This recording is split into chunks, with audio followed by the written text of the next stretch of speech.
Humanists believe that we should aim to live a good life and that as citizens we have an obligation to contribute to the creation of a good society that works for everyone so that everyone can flourish. Humanists take a keen interest in politics, but we're not politically aligned. There have been one or two attempts at creating a humanist party, but they've not had any electoral success. Our members can be found across the political spectrum, although hopefully not at the fanatical extremes. I won't define what I mean by that. We're also interested in reducing what we perceive to be religious privilege in society. We've recently had 2 warm-up events with some of our members speaking from the left and 2 of our members speaking from the right of the political spectrum. Today we're delighted to have some real parliamentary candidates, so I'll just very briefly introduce them by name. Our guest speakers today are Jon Nicholas, Liberal Democrats, Tom Hayes, Labour Party, Joe Salmon, the Green Party, and Martin Houlden, Reform UK. We've asked each of them to speak for 5 minutes to make their initial pitch on why humanists should vote for them in the upcoming general election, and then we can open it up for questions and answers. I've actually suggested to our candidates some of the things that humanists are specifically interested in, things like legalisation of humanist marriage, bishops in the House of Lords, legalisation of assisted dying, that kind of thing. So those are the more specific sort of humanist/secularist points of interest. But humanists are also interested in creating a good society working for the common good so that everyone can lead a flourishing life. There's a huge number of topics we could cover today, but maybe we just need to focus in on some of the priorities. So, just in no particular order, the economy, fairness, housing, and we've certainly been talking a lot about the housing crisis in Dorset Humanists. Democracy, some or perhaps most of our members think we should have PR. So let's find out what our candidates think about proportional representation, maybe reform of the House of Lords, climate change, tax justice, immigration. We've had a lot of discussion about immigration, defence. The hate speech acts in Scotland, maybe we won't get too sucked into Scottish politics, but that's quite an interesting one. The Cass review has come out this week about transgender treatment of children, universal basic income, nuclear power, etc., etc. So we've got a huge amount that we could cover. Dorset Humanists has a code of conduct. We believe in free speech, but this has to be within the constraints of civilised debate. And we've managed to keep that going for the last 25 years, so I'm sure we will today. So, will you please give all of our guests a very warm welcome.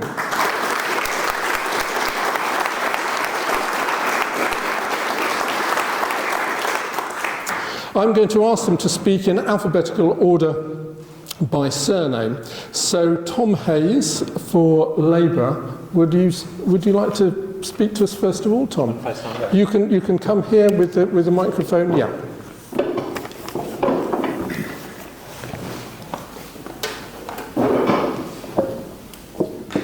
Is this working? Is it lit up? Yeah. It is now. I can project if that's helpful. No, just bear with me. Try again. Hello. Much That's better. Okay.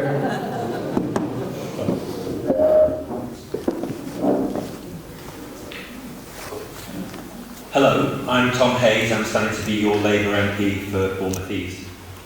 First of all, I want to thank you for coming out on a Saturday to join together to have one of the first hustings of this general election campaign. Unfortunately, we won't be having a general election in May. That would have been my preference. And when I talk with businesses and local people, it would have been their preference too. People want to make their mind up. People are sick and tired of what this current state is, which is limbo. And it feels like we're in limbo because we know that it's time for change. When we look to the current government, supported by the current MP, it's clear that we're facing a deep and worsening cost of living crisis. Our economy is not growing as it ought to. We face a housing crisis and renters cannot get the protections they need, and our climate crisis continues unabated. And our NHS, approaching 8 million waits. When I talk to people on their doorstep, they talk overwhelmingly about the inability to get their foot in the door of the NHS. But when they do, they get excellent care. Fantastic carers who want to support more people, but held back from doing so. And it's time for change. For me, Labour is the party that will bring that change. We're still some months away from a general election, and when that election is called, we will therefore... Sorry, this is a word. No. Oh yes. We will therefore know what money is left, because we still have one big financial event to go. The Conservatives still have one last throw of the dice, and we already know that they're making a £46 billion tax proposal, which will leave a big black hole, and how will they fund that? So Labour has to be very careful about making commitments and proposals until we're fully aware of what money is left. Because when I knock on doors, the number one thing that people say to me is, "That sounds great, how will you pay for it?" And that gets to the heart of the crisis we face in our democracy. Trust. Trust is disappearing at a pace that I've never seen before. I've knocked on doors for 20 years. I've been an elected councillor and won 3 elections, and I've never known a time like now when people feel so hopeless. When they feel like their vote may not make a difference because the problems we face are too large and impossible to overcome. And that's why you coming into this room today on a Saturday afternoon matters so much. Because if I'm elected as your MP, I won't have all the solutions. None of us on this panel will have all the solutions. Never trust a politician who says they do. But in this room, in our communities across Bournemouth East, we all have the solutions. And we need to find a way that we can all be brought together by an MP to figure out how we do things better. Not just in our democracy, but how we make things better with the plans that we bring forward. As somebody who runs a domestic abuse and mental health charity, I am on the front line. I'm experiencing those difficulties that the most vulnerable in our society are facing. My charity sits with women fleeing abuse, with people struggling to get off NHS waiting lists to get the mental health support they need. Enough is enough. It's time for national change. I've also been a councillor for 10 years and I've seen the limits of local government. I've got nothing but respect for councillors and local government, but their arms are shoved up their backs.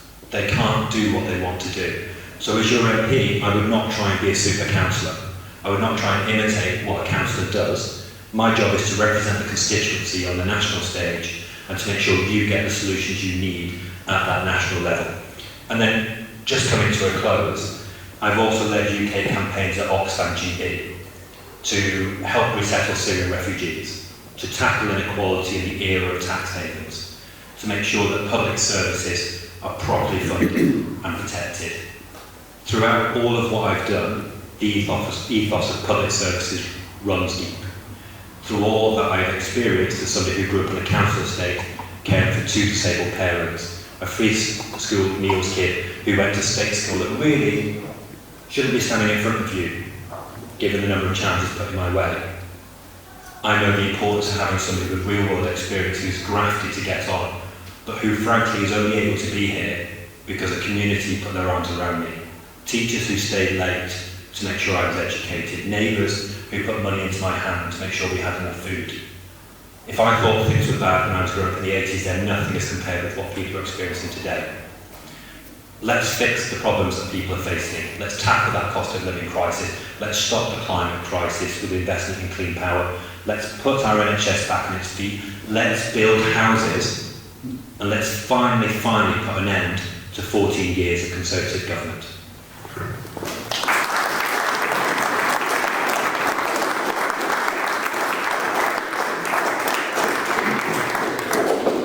You read my mind, yes. Martin Houlden next from the Reform UK Party. Thanks, Martin.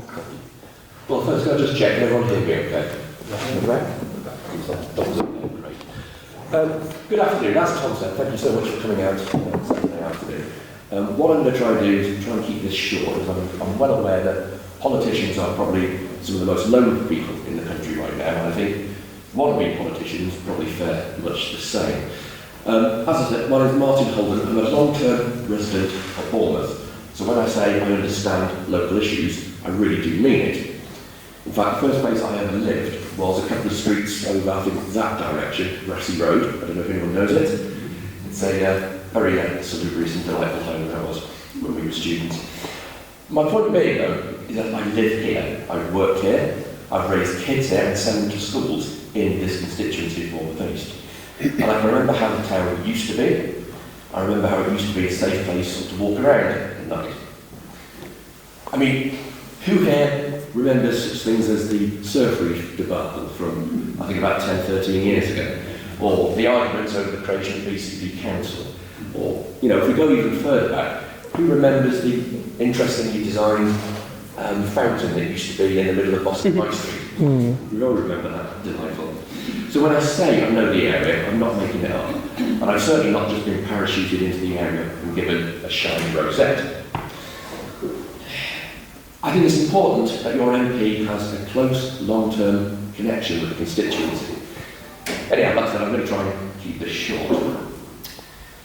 My feeling, and perhaps it's emulated by many people here, is that this country has been going along the same path for the last 10 or 20 years, swapping between blue and red parties every few years, but it hasn't made any difference whatsoever. And that's because the leadership of all the other parties are still in hock to the banks, their donors, other supranational entities like the World Economic Forum, the WHO. I'm representing the Reform Party. Now, some of you then may already know what we stand for. Others, well, I can best say the clues in the name. We get a chance to vote for change every few years. Recently, obviously, a few years more often than not. Yet things just keep getting worse. I firmly believe that this nation needs wholesale reform. The economy, the tax system, sound money, immigration, the crucial issue. We're not going to fix these things just by tinkering around the edges. So let me tell you reform's key pledges if you're not aware. First thing is to raise the income tax threshold from 12,500 to 20,000. That's for everyone. We want to scrap VAT on fuel bills and lower the energy duty tax to ease the cost of living. These are actual policies and ideas of things we want to do. We want to abolish business rates for small to medium-sized businesses on the high street, not for the multinationals that aren't paying their tax. These are for the single businesses that are on our high streets. We want to freeze non-essential immigration. This is something none of the other parties will do. The Conservatives may talk tough about it, they won't do it, but demonstrate they won't do it. Immediate deportation for foreign criminals. Some people may think that's a revolutionary thing. I think it makes perfect sense. We want to prioritise social housing for British people. For the NHS, we want to give doctors and nurses who spend 10 years working in the NHS want to write off their student loans, completely forgive them. And all frontline NHS and social care staff to pay zero basic rate tax for 3 years. And that's for NHS staff, not for agency staff. We want to encourage people out of the agencies and to work in the NHS to reduce the costs. So I'm just going to say to you today, let's have some fun. Give us all a damn good grilling. And if anyone tries to pass off sound bites such as, 24 hours to save the NHS, UK inflation is the way it is because of Vladimir Putin, GDP being a great example of our wealth and prosperity, it's all nonsense. None of that is accurate.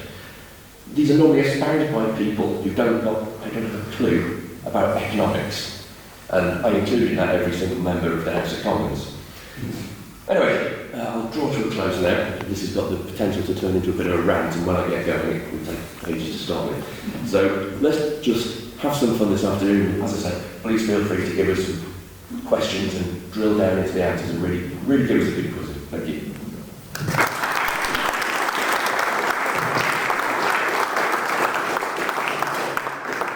Thank you very much, Martin. Jon Nicholas, Liberal Democrats, next. Someone's phone is still Yeah, going. hello. I only came over here to give Tom his phone back. But if you don't mind, I'll speak from here. Can everybody hear me without the microphone? No, please use it. Okay, Yeah. so sometimes I can project and it might break somebody's eardrums. I'm not going to, thank you for the invitation, it's great to be here. I think it's a fantastic community centre. I've been to a number of events here and meetings here, and it's a thriving example of a varied, diverse community facility. And for my part, I'd like to see a lot more of that across Bournemouth. I won't talk too much about policies, but with all due respect, I'll give you a bit of a clue. It's almost diametrically opposed to Martin here. He's closer on my right here, but a little bit further away, I think, in political terms. And I say that with good humour. We're here to have a debate and a conversation. Yeah, because my work, my background, I first moved to Bournemouth over in Southbourne in 1985. And I went to Sixth Form College, so I crossed the constituency regularly to Poole College by bus. And then I moved away to study, and then I lived abroad, and I bounced back to have a family in 2006, and have stayed here, with the exception of a short break, ever since. I think it's a great place to have a family. My kids go to school here. I'm not an elected politician yet. Maybe the fortunes of that may alter slightly after today, who knows. But I did win an election to become a governor of St Catherine's School over at Southbourne. And I was a governor there for 4 years. My kids were there. My wife was a teaching assistant, and then she went on to train to be a teacher, and she's a teacher at Longsby Special Needs School in Winton, not very far from here actually. My day job is a mix of things. Sometimes I work in community theatre, but since the late 1990s or mid-1990s, I've been sort of pulled into work in communities that are divided. Starting off with work in prisons using creative techniques to challenge behaviour, to give the men and women a chance to rehearse for a more useful existence for themselves and for people that they encounter. And since then, I've been, I call myself a conflict resolution gun for hire, in that I will respond to different requests, and I've been very lucky to establish contacts in different places and different organisations. Invariably, it's about facilitating opportunities for people to meet each other, to encounter each other. A lot of work with domestic violence. I had conversations with Tom. A lot of common ground. You won't hear me necessarily disagree or have a vehement argument with Tom. I want to be your next MP because I know the area very well, but I'm not going to overplay the local card because I think other people can bring other things in. Fresh ideas into immigration is always a positive thing to my mind, or can be broadly a positive thing. I work with Vita Nova, who are based in Boscombe, and I do a lot of work with them. I sort of associate with them, and I help sort of design some of their processes. And every Friday, I work with a group of adults with mental health challenges. And increasingly, as Tom will know, and perhaps other members on the panel now, Joe will know, because he's a counsellor, the stresses and challenges that this country is facing on a personal, community, and organisational level are extreme. We need a change. We certainly need a change of party. We need a change of direction. The last big project I did with Vita Nova was the refugee nativity, where we had people from all over, asylum seekers, refugees, and local people from Boscombe, and some of the people recovering from alcohol and addiction. And that was proof that once you engage with people, you bring them together, people will begin to see beyond the single identity. They will see each other as human beings. They will develop friendships.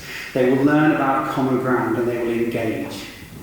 I think we need proportional representation. We need a coalition for the next government. And I think we need one that's void mostly of Conservatives. I also feel, paradoxically, we need more Reform MPs, because if a certain percentage of people vote for them, they need to be engaged and part of the argument. You cannot exclude people. So I'm all for engagement, participation. I regard myself as a progressive on the centre-left. I've worked in zones experiencing extreme conflict. I worked in Kosovo, and I was involved in repair work in Bosnia, Myanmar, the Middle East, Palestine and Israel. In fact, I've got friends on all sides and none in that divide. And I am a firm believer in negotiation, dialogue and engagement in order to reduce antagonism. My big fear is that this election will be ugly, because divisive and polarised politics will be used to shore up single positions, and it's not healthy. We should have had elections by now. Wouldn't fixed-term elections be a good idea? It was a Liberal Democrats policy in the coalition. People have a go at me, oh, you got into bed with the Tories. We've seen what they've done on their own. And I think we need restraint, we need cooperation. I think we definitely need more Green MPs. There's hardly any. It's astonishing. Look at our rivers, they're full. Look at the climate change, it's a palpable, obvious certainty. I'm going to close now, because David's just stood up. Well done, well done.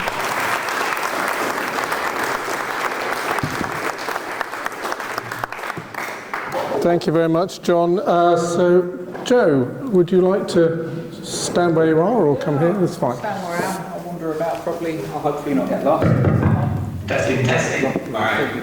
So yeah, I'm Joe. I'm the candidate for Bournemouth East, the Greens. I'm also a councillor here, actually, in Moordown. That sounds very tinny. Should it sound this tinny? Testing. Shall I just do a... That's less tinny. Yeah, I'm not going to be able to maintain that. Yeah, that works. That works now, doesn't it? It's still very grating. I hate the sound of my voice being recorded. Anyway, I'm a candidate for Bournemouth East. I'm also one of the ward councillors here. Me and my wife were both successfully elected last year for the Greens. We're both also humanists. We had our humanist wedding ceremony a few years ago, performed by, I think I've spotted him out in the crowd, the wonderful Salmon, who's probably known to a lot of you through Dorset Humanists. I'm very interested in philosophy and all of that, and I'd love to talk about that, but I recognise today is politics and policy. And there's loads of topics that we were told about beforehand to cover, and probably a bit too much for this format, so just in case, if you're interested, I've brought some sheets for my positions. I've also done a very long-form response to all the topics in advance on my blog. You'll find details of that. That's on our ward newsletter you'll find over there. There are massive problems in our public services at the moment. They are financial black holes because they're not run very efficiently, and now we are seeing they're not even run very effectively. Now, a big problem, one of the root causes is the policies of marketisation and privatisation. Those are policies that have been carried out for generations now, not just by the Tories. We cannot pretend that this started in 2010. These are the legacy policies of the Labour government that came in 97 as well, things like Foundation Trust for NHS hospitals. There's also a real crisis of leadership, and that filters right the way down from the top of government all the way to the bottom, to local government and local council level. And that's because the way politicians are rewarded is not based on how well they do at running the services they're responsible for or representing their constituents. It's how well they're perceived to be doing. And that perception is very dependent on the goodwill of the people who run a lot of the media empires at the moment. It used to be the Rupert Murdochs, and now it's turning into the Elon Musks and the Mark Zuckerbergs or whoever. Now, no organisation can run like that. If you run a car dealership, and you pay your salesman based on how many cars other people reckon they've sold, rather than how many they've sold, it's just not going to work. None of us have worked for an organisation like that. It simply doesn't work. We cannot have politicians like that in charge. It's one of the things as a local councillor I'm most passionate about sorting out. It's why it makes me really angry that actually the way politics is set up, you have politicians who do absolutely naffle. We've got here at BCP, I was going to use, what's his name? Over in Paul, Simon, what's his face, never turns up, no idea what his name is, no idea what it looks like. And I was going to say, at least Tobias will turn out around election time, but not today. We're not close enough to the election, it seems, for him to make it out. On a local council, we've got councillors who only turn up to the meetings they've got to get their minimum allowance. You can look at that on the record, I was going to say they're reform, they're not reform, they're pooling gauge. That's all they do. It's what makes me literally, I remember here today, all of the reheated promises that we're hearing from Tom, like God love you, these are the same promises he will have made to people up in Oxford prior to being elected as their local councillor. The very minute it was better for his individual career and more politically expedient for him to abandon Oxford and come down here and work on getting elected. That is just what he did. For the last 2 years, his attendance as a councillor has been, 50%. My daughter's here in the audience. If she turned up to school for 50% of the time for a week, children's services would be at the door. Can anybody put their hands up if they've ever had a job where you would still be being paid, let alone employed? You only turned up 50% of the time. We cannot have politicians like this anymore. We just cannot have it. We are on the verge of disaster after disaster. We are going to be looking at rationing in this country in the next few years. Now, you may think I'm being alarmist, but if you pick up any paper, you will read about the crop shortages we are going to experience in the next few months because of heavy rainfall caused by climate change. A problem that's been ignored by career politicians, which we see again and again and again. And I'll tell you what, maybe you'll think I'm being dramatic, but I'll tell you what, it's not far from here. There's a massive warehouse that acts as a food distribution centre for our food banks in this country. I mean, that is essentially rationing already, where we have an economy that cannot put the food on the table of working people. I've worked in the NHS for 8 years now. I spent 4 years working for the ambulance service. I worked for the ambulance service through the height of the pandemic.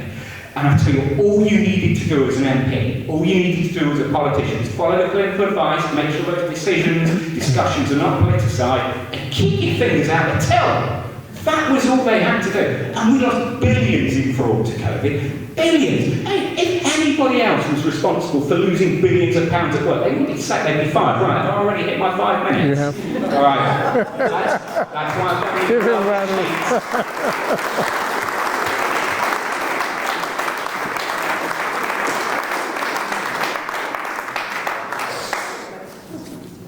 Fantastic, thank you very much. Now, we have had a statement from the Conservative Humanists. So, as you can see, we haven't got a Conservative I here. didn't know such a thing existed, but go on. Yeah, as you see, we failed to get a Conservative to be here today. I'm slightly reluctant to read anything from them as they're not here, but I will just read this as a fairly short statement because it is of interest. So, Conservative Humanists, affiliated with Humanist UK, promotes scepticism, secularism and science and provides an organisation for members of the Conservative Party who do not hold religious beliefs. Conservative HQ has recognised that many Conservatives, including a number of members of both Houses of Parliament, have no religious faith. We believe that secularist policies will help further Conservative goals. As humanists, we fight extremism by uniting our communities rather than dividing them into religious groups. We can fight social exclusion by freeing the Church of England to pursue a social action agenda. We can make our Parliament more representative by removing privilege for bishops in the House of Lords. We could also save taxpayers' money by eliminating subsidies assigned to religious groups over other civil society organisations. We promote Lords reform around the nomination and appointments process, combined with removing the Lords spiritual. Conservative humanists have suggested cushioning the impact of this by replacing them with a statutory consultee committee of the House of Lords without right to it in the House for faith and belief comprised of representatives in line with the faith and belief percentages of the most recent census. Right, last paragraph. Just as religious people have no monopoly on morality, nor should they have a stranglehold on our institutions of state, there is an opportunity for all politicians to focus on what is great about this country, our commitment to democracy, tolerance, decency and the rule of law. But in particular, there is an opportunity for Conservatives, with our focus on individual freedom and choice, to create a real dynamic for change in our civil society, prioritising human rights and welfare and ethical animal welfare above archaic religious practices, to create a society that is equitable and fair for all. And Conservative humanist campaigns include humanist marriage, radical reform of the Lord's spiritual, inclusive schools and stunless slaughter in the UK. So that's all we've got from the Conservative Party today. Okay, I'm now going to open this up for questions. So what we'll do, I will take a microphone round, and if you can please, try not to give a long speech yourself. We really want to hear our candidates today. So direct a question, maybe to a particular politician or would-be politician, or you can direct a question that you want all of them to answer briefly. We'll try and get through as many as we can. So if I can borrow one of these, is this one working? Yeah, okay. Okay, I'll go to Sue first of all. Sue, what's your question? Yes, I can't guess.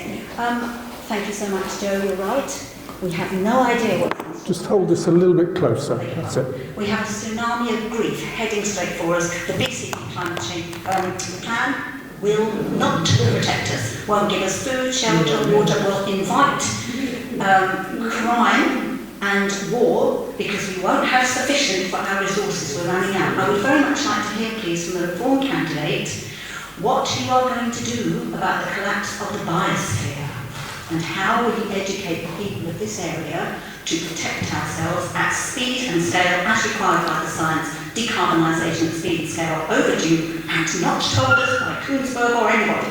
No one is being held to account for 70 years of lies. I'd like to hear about it. Thank you. Thank you, Sue. So a question directly from Martin there. Martin? Well, thank you for that, because Reform, as I'm sure the lady knows, are well known for our climate sense. What concerns me in the immediate future is people being able to afford to live, people being able to afford to eat and heat their homes.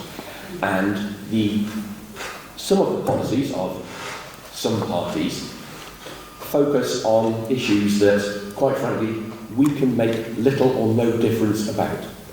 The UK's contributions on some of these emissions that you talk about are less than half of 1%, and it is instantly eradicated. It is instantly eradicated by the changes made in large countries such as China in a matter of weeks. So I'm going to focus mainly on making sure that we can stabilise prices, that we have a good supply chain, and that people can afford to heat their homes by reducing the taxes levied on such things as heating and hot heating, gas and electric. I'm sorry if that doesn't suit what you like. I've got why it works. Don't hear the lies, please. Thank you, Martin. Did anyone else want to answer Sue there? Or should we move to the next question? Okay. Sorry. Adrian. That on? Yes, it's on. I hear an awful lot from a variety of sources about our democracy. I wonder if you could tell me, philosophically speaking, what you think democracy is. Explain to me what you mean by it. And linked to that, or following on from that, with particular reference to BCP Council, do you think politicians and councillors should be serving the interests of the public, or is it the other way around, the public should be serving your interests and the interests of the councillors? Because BCP Council particularly do not seem to listen to anybody whatsoever.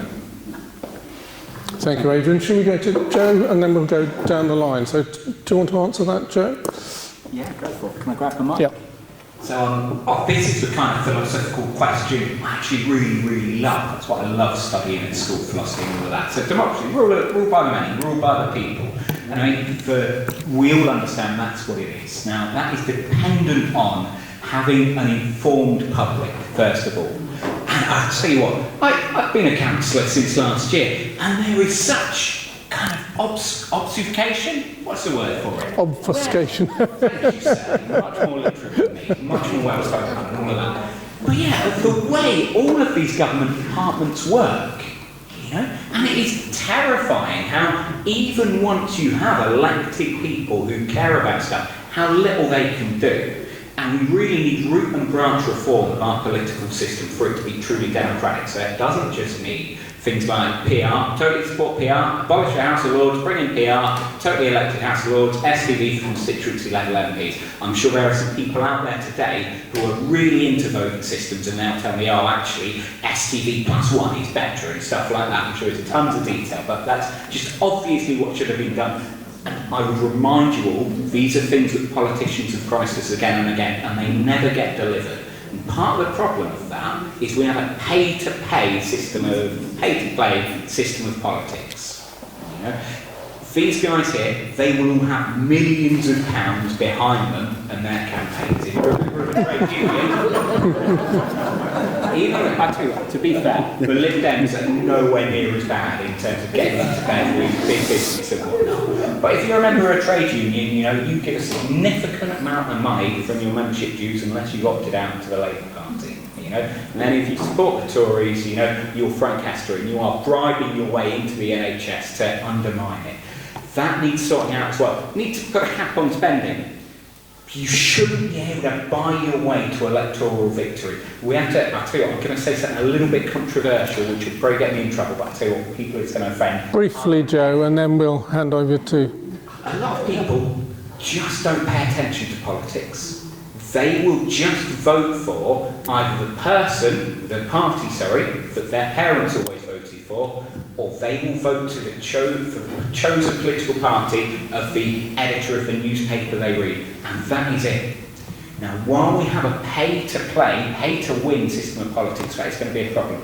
That needs fixing. And you will not get a commitment to fix that system from a politician to thrive within that system. I keep on thinking Tobias is over there. There is it's just Tom's our establishment figure today. Tobias will be here as well. But that is how they succeed, by being beholden to those big interests. Okay, Tom, if you can, hold on.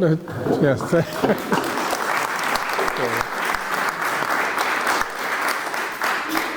It's been a long time since I was called an establishment figure. And I've got to be upfront with you, when I was growing up on a council estate that was run down as pretty badly as it could be, having to care for 2 disabled parents because the NHS couldn't give them the care they needed.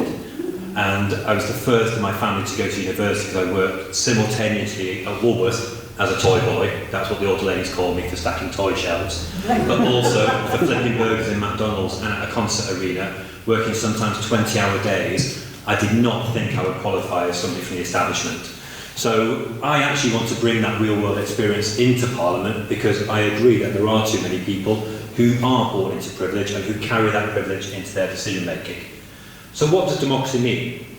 Democracy means having your first ever Labour MP who, if he wins, will probably not win by a large number of votes.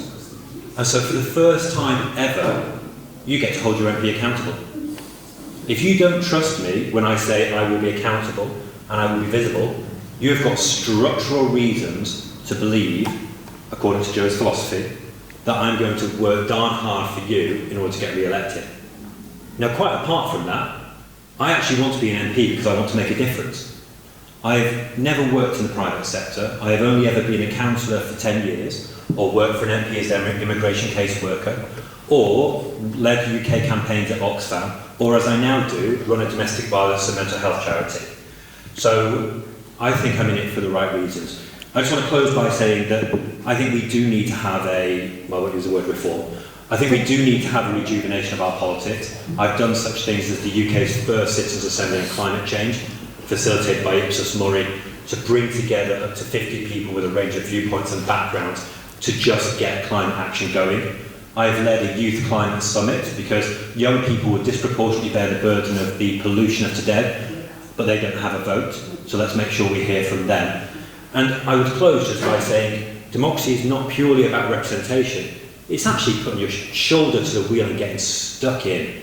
I've been a councillor for 10 years doing casework for some of the most vulnerable people, and actually one of the reasons why I stayed in Oxford a little longer is because I had 3 people who had taken 2 years to trust in their elected representative because every agency had let them down before, and I needed to close off casework to make sure that they weren't let down. That's the kind of person I am. I'm not going to leave people in the lurch. I'm going to show up at events like this and make sure that you get to hear from your MP, and I'm going to make sure that we actually bring change to Bournemouth.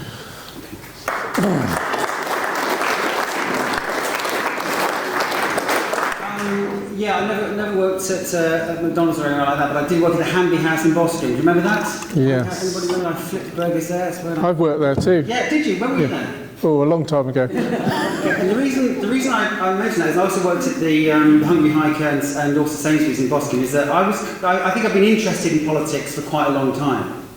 Because I lived abroad until I was 16, then we moved back, but up until 12 I was here. But I found that I would talk about political things, I'd take an interest in, it was the Thatcher years then, but I found that I was the odd one out.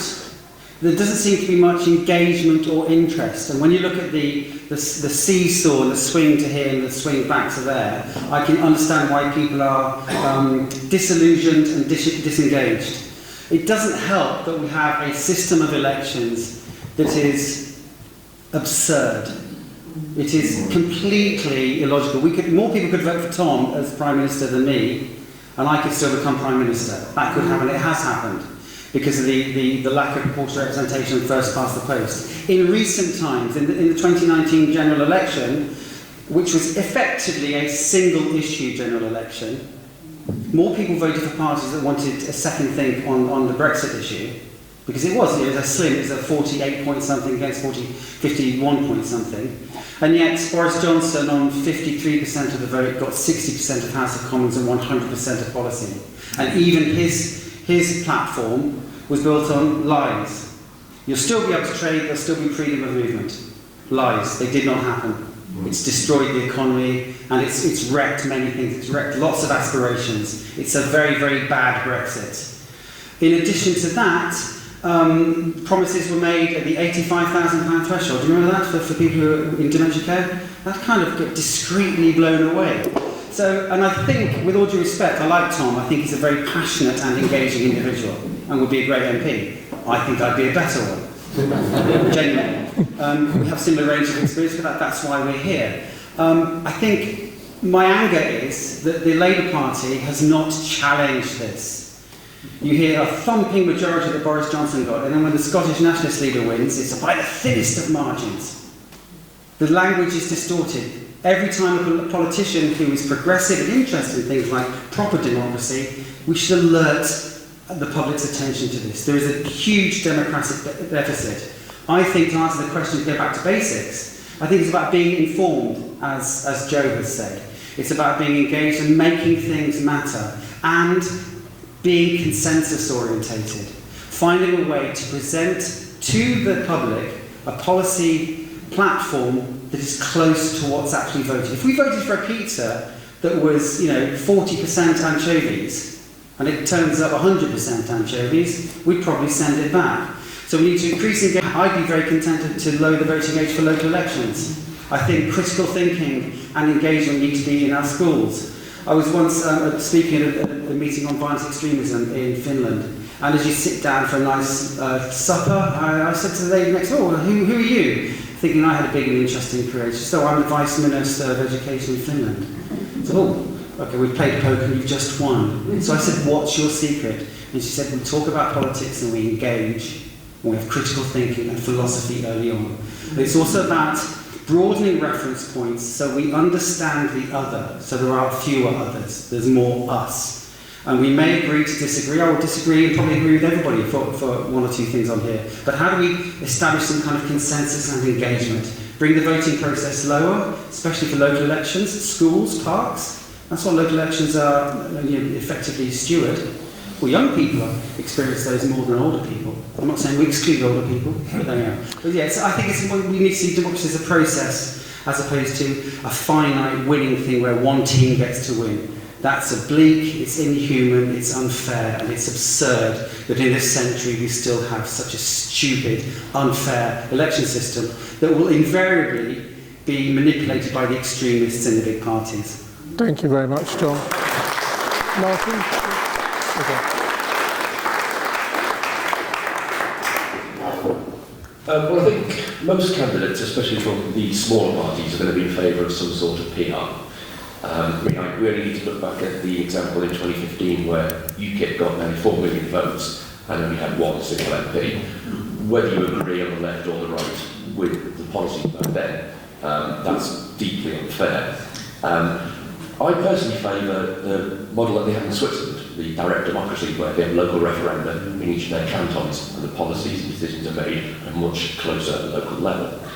In fact, in 2011, I actually designed a way to cheaply offer direct democracy, and I presented it to an MP in the House of Commons, it's a Conservative MP actually, and it never got anywhere. It was almost like they didn't like the idea for some strange reason. On a local level, I think it can be very easily said that the BCP Council is simply overriding the hopes and wishes of the people of the town. And that's not just recently, this has been for the last 10 or 15 years. Certainly in the Beazley administration, we wouldn't even have BCP Council had they actually listened to the people. Obviously, they paid the price for that. So I think that what we need to do is find out a way of being able to have certain policy aspects where people can directly change them without it being similar to the first past the post reason. I do agree with a lot of what's been said on my left in making sure that a smaller but valid percentage of people's opinions are heard and acted upon. Thank you, Martin. I really like the idea of the Rejuvenation Party UK. That sounds good, doesn't it? But anyway, oops, sorry. We'll come to Aaron. Okay, I can see other hands going up. Yep. Thank you. All male panel. Nothing to say on that, really. Good communication. I think communication is a major thing that's going on. And if you read Joe's blog, he'll tell you about the obstacles councillors face. They all start off with these aspirations. They get in power, and then their hands are tied, and they can't do anything. I'm just worried that MPs promise, get in there, realise there's no budget, and then also can't do anything. But the main thing is, I think, whatever gets in there, we need to have it, rather than a them and us, it needs to be us. So you guys need to be speaking for us. My MP in Poole, Robert Sims, doesn't respond, doesn't communicate. He could have been in the Bahamas for the last 9 months, for all I know. He doesn't say anything. So whichever one of you gets in power, please update us on a monthly basis. I've done this, I've fixed that, I voted on that. Give us a monthly blog on what you're doing, so we know when we pay your wages, you're doing something for us. Thank you. Thank you, Aaron. As that wasn't a question as such, I'm going to go to Sally. Sally, do you have a question? I do, yes. Sorry if that's too loud. That's fine. Yes, first of all, I'm in the same situation as Aaron. I think most of you would make excellent MPs, but I can't vote for any of you because I live in Poole rather than Bournemouth East. There's time to move, we don't know when it is yet. Yeah. But what I wanted to ask about was, although on the whole I disagree with Martin more than, or his party more than any of the others, there was one thing that he said that I very much liked the sound of, which was the idea of doctors and nurses getting their fees back, their training fees back at the end of 10 years, if they, they weren't going to have to pay off anything if they had worked for the NHS for those 10 years. And I thought that was an excellent idea. We've been talking, some of us in the Humanists, about the NHS and what we think are solutions for it. So I was wondering if the other three people could say what they think of that scheme. Shall I go first? Thank you, Sally. Yeah. Yeah, I think broadly speaking, obviously the debacle with the tuition fees and the Lib Dems being in coalition, that's the only thing people associate with the Lib Democrats. There were lots of useful things that happened, fixed-term parliaments, lots of green initiatives that were undone, and there was a restraint there. But the tuition fees was something I didn't agree with. I think that education and schooling is something that a society owes to itself. I think it's a noble idea. It does sound a bit of a catchy sort of, sort of virtue signalling type of idea that doctors and nurses will get their money back. But then we run into the difficulty of making value judgments against other professions. What about teachers? What about people who end up doing interesting and non-specific work, perhaps as Tom has done, and Joe? I don't know what Martin's background is, but I certainly feel I'm in that position. But I was very lucky because I was in a situation where I had a full grant because the family economic situation and fees paid for. And I did a degree in psychology, then I did a postgraduate course at a drama school in London, and I've ended up blending those two in terms of my creative engagement process. Sometimes training, sometimes this. Had I been burdened with a big debt, I maybe would have been more specific. And are we going to overload? Are we going to get millions of doctors? I've done a lot of work in reconstruction of relationships and repairing the Balkans. And you have a lot of people studying law and medicine. And, there aren't that many people that ill there that require the amount of lawyers, the doctors that they produce, and vice versa. So an initiative like that could shift the ratio. And also we run the risk of not regarding other professions and activities. I think we can find other ways to support the doctors and nurses.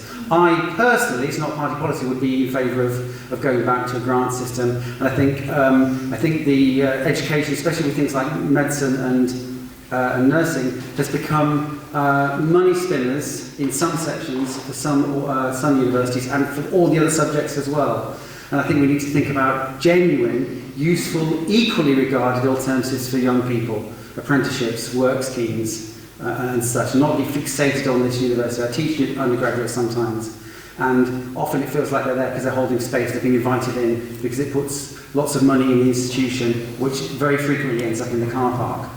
So I think there are other ways to attend to the lack of funding and the lack of regard that we appear to have for our doctors and nurses. On the radio this morning I heard that many are fleeing to different countries to go and work there, and that's absurd. You know, it's crazy. We are broken and we need to mend ourselves, and we need to do it with collective solutions. And I think single targeted initiatives like that, with all due respect, I can understand the motivation behind them, I think are less useful. Thank you, John. Tom? Thanks for the question. I go back to what I said in my opening statement, which is we always, when we're talking about the policies of the next government, have to talk about how we fund it. Because so many people have had so many TV reports promising huge change, lots of zeros in a headline, and nothing being delivered. And that has eroded people's trust in politics, but it's done worse than that. It's stripped Bournemouth and Britain of hope. And if we don't have hope that our politics can be better, that our public services can be improved, that we can actually make sure that if somebody needs to access a doctor or a dentist, that they can do so, then we're in real problems. So what Labour has said is that we will enhance our NHS in a number of ways.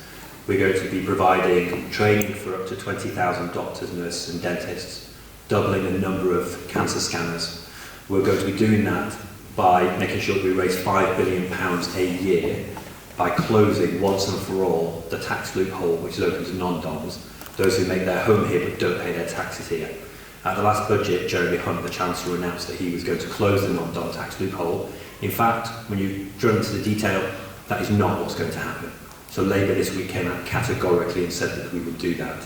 We've also said that when parents get the Red Book, because they've just given birth, and they get that paper file which can get thicker and thicker as perhaps the child's issues get larger in number, that we would digitise that, and that will save an inordinate amount of time and energy, and so in creating more efficiency can create more money which can go into the front line for the NHS. I want to agree with what John said here too, which is that our NHS is critical. We have to save it, and we do have 24 hours to save the NHS. I actually work alongside the NHS every single day, and when I look into the eyes of our key workers, they are burned out. They are seeing staff leaving the NHS in droves. They're having to carry more work as a consequence. There's less money to go around, and they are holding our health service together just about. I've never seen our NHS in such a difficult place as we are now. And everybody in this room will have their own family story about the difficulty in getting NHS support, and they themselves know just how difficult the NHS is in, difficult a position the NHS is in. I just want to close by saying we can't fix the NHS without fixing social care. We need a better join between social care workers and NHS workers. In my day job, I routinely see the NHS saying it's the job of social care to do that, and I see social care saying it's the job of the NHS to do that, and never will they communicate properly. So let's once and for all fix that. And as your candidate, I'm already talking with the Labour Health team about some of the changes that I think we need to bring forward, born out of real world experience of running a charity and providing caseworkers embedded in social care hubs. And I think as your MP, if I'm so lucky as to be elected, I would want to be working with, hopefully, the first Labour government in 14 years to truly bring change to our social care and our NHS systems, such that if you need to get support, you get it with a minimum of fuss. I'm going to hand over to Joe.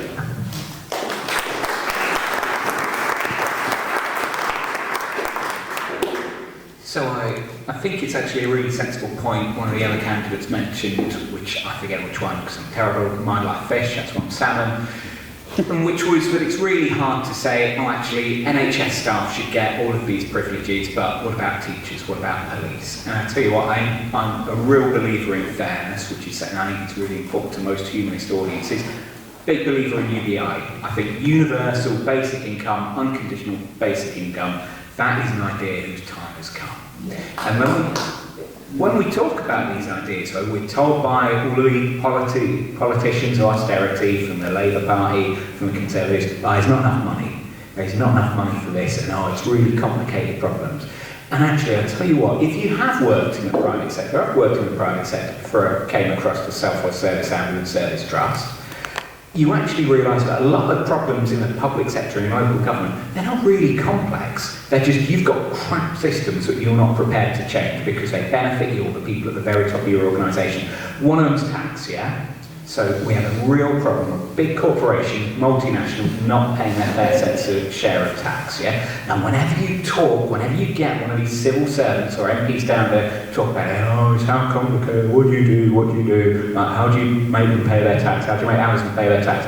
And anybody with an ounce of common sense will look at how the laws work and look at how these companies operate and you go, I tell you what, you sit down with them and you go, I tell you what, if we can't tax you on profit because of your clever accounting, from now on, we'll just tax you at point of sale. And the moment you suggest that to them when they're talking about, because they negotiate, we'll give you this much tax. Nobody else does that. No small businesses do that. Anybody in here who runs a business, you pay the tax you're told to. But if you're Amazon, if you're one of the big corporates, transnationals, you will sit down with George Osborne, or God knows who it is now, because it changes every 10 minutes, and you'll have a discussion about how much tax you pay.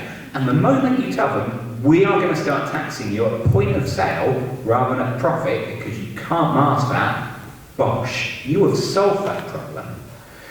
Actually, there is enough money in the system to go around if everybody stops stealing at the top. I mean, it's that simple. We're a developed country, for God's sake. You know, we shouldn't be talking about how can we scrimp and save to pay teachers enough and things like that, and it's really difficult. Actually, the solution to these problems is really simple. You take the money from the very, very, very rich. I mean, you look at income tax. Income tax is so straightforward. Income tax stops at what? Somewhere in 6 figures, by the low end, yeah?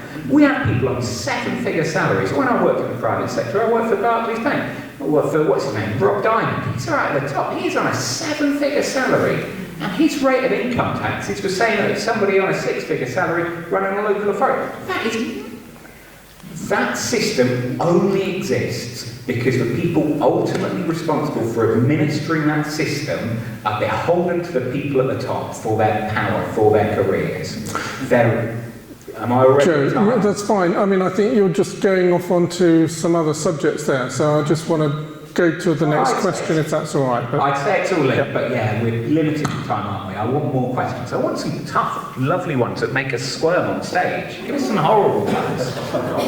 Okay. I know John's waiting, a gentleman at the back, and I know Trevor as well. John. Thank you very much, and thanks to all the panel. I get very frustrated when people talk about not being able to do things, and particularly the Labour Party at the moment, about not being able to do things because of the lack of money.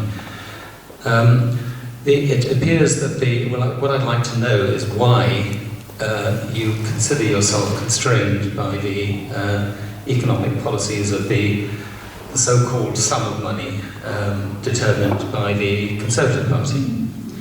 I remember when George Osborne was initiating his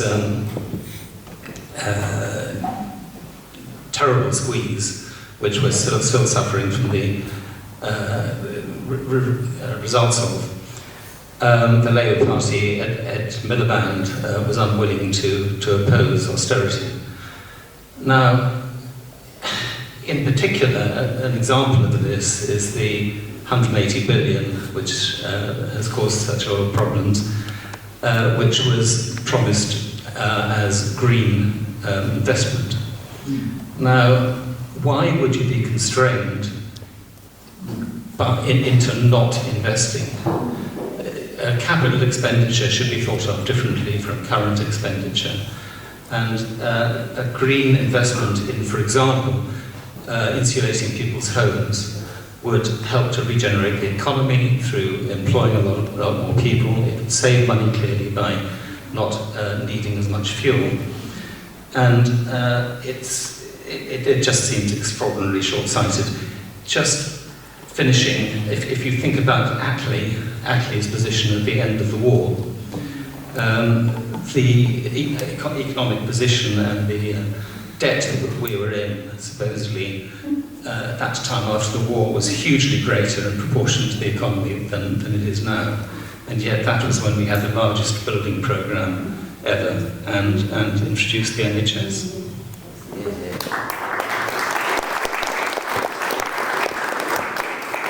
Thank you, John. I think, Joe, you've given us quite a good idea about where the money's coming from if the Greens get in. But can I ask Tom, what about spending constraints for the next, dare I say, possibly Labour government? Thanks. I did feel that was a question for me, John, wasn't it? Yes. I could see the way you were staring at me. Well, there's three parts to this answer, and I will come to the main answer in the third bit, but I just want to quickly explain the first two.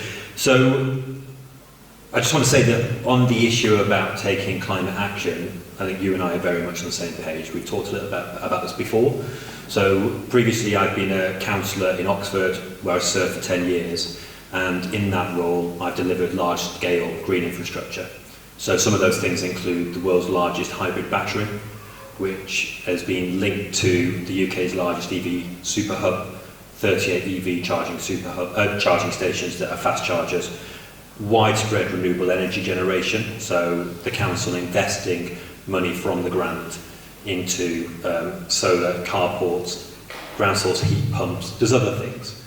On top of that, I brought in a zero emission zone to make sure that people breathe cleaner air and as a consequence have less risk to human harms. I've also introduced a Citizens Assembly on climate change that I was talking about earlier, a youth climate summit. And the reason I'm saying this is not because these are world's first or UK first, because they're somehow rocket science. It's purely because we've not had the political will and the funding to make them happen. So I'm very much on the same page as you, which is with ambition and drive, you can attract funding which makes things happen. I'm also very much experienced in public-private partnerships and the difficulties of delivery. So if I talk, for instance, about skills, having availability of skills and enough people with those skills to do the jobs. Supply chains, it's great to have headlines saying you're going to do A, B, C, but unless you've got the supply chains, you can't actually make things happen. And this happened particularly around ground source heat pumps as part of the project I was just talking about. That takes me to the second part of the answer. The Labour Party is inheriting, if we form a government, a scorched earth from Conservatives. We've seen the Conservatives U-turn and U-turn and U-turn in such a way that Donald Trump has actually congratulated Rishi Sunak on some of his policies. Just think about that. That's the state our country's in. And for those Conservatives who voted in 2019, I don't think you voted for this. You voted for Theresa May, who set a net zero target, and for Boris Johnson, who actually started to put investment into this. This is a radically different Conservative Party now to what was voted for. And because we have that scorched earth approach, we have to be pragmatists.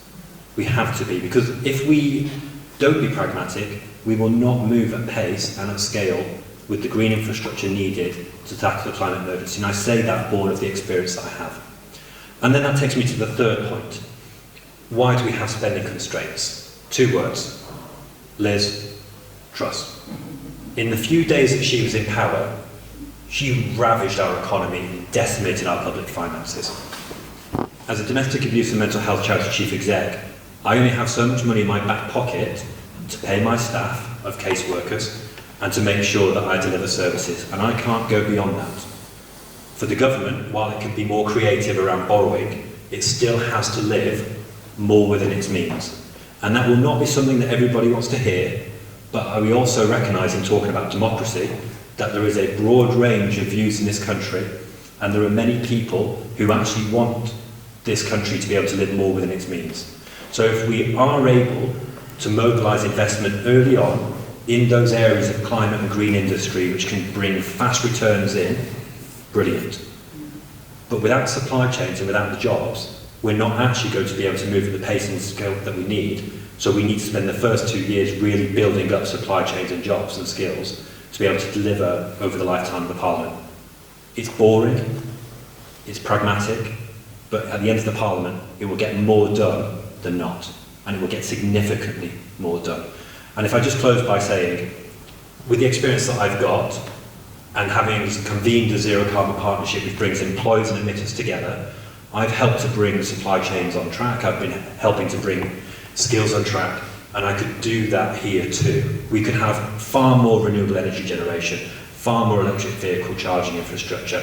We could have a town-sized battery which contains more locally generated renewable energy, released at peak so we don't have to drain off the national grid, which will be more than less fueled by fossil fuels.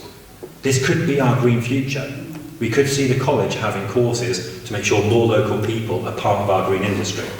You don't get that with a Conservative MP. You don't get that with a Conservative government. With the respect that I show to all of the people here, vote for any of the other parties when it's a two-horse race between Labour and the Conservative Party. I saw your smile then. I saw your smile. Not true. Would let the Conservative back in. And this is the Conservative who has not distinguished themselves in tackling the climate crisis. We need to remember that. They have voted a vast majority of their time with the government, and this is a government which is reneging on its climate pledges. Thank you, Tom. You want to try and keep it fairly brief if you can. Okay.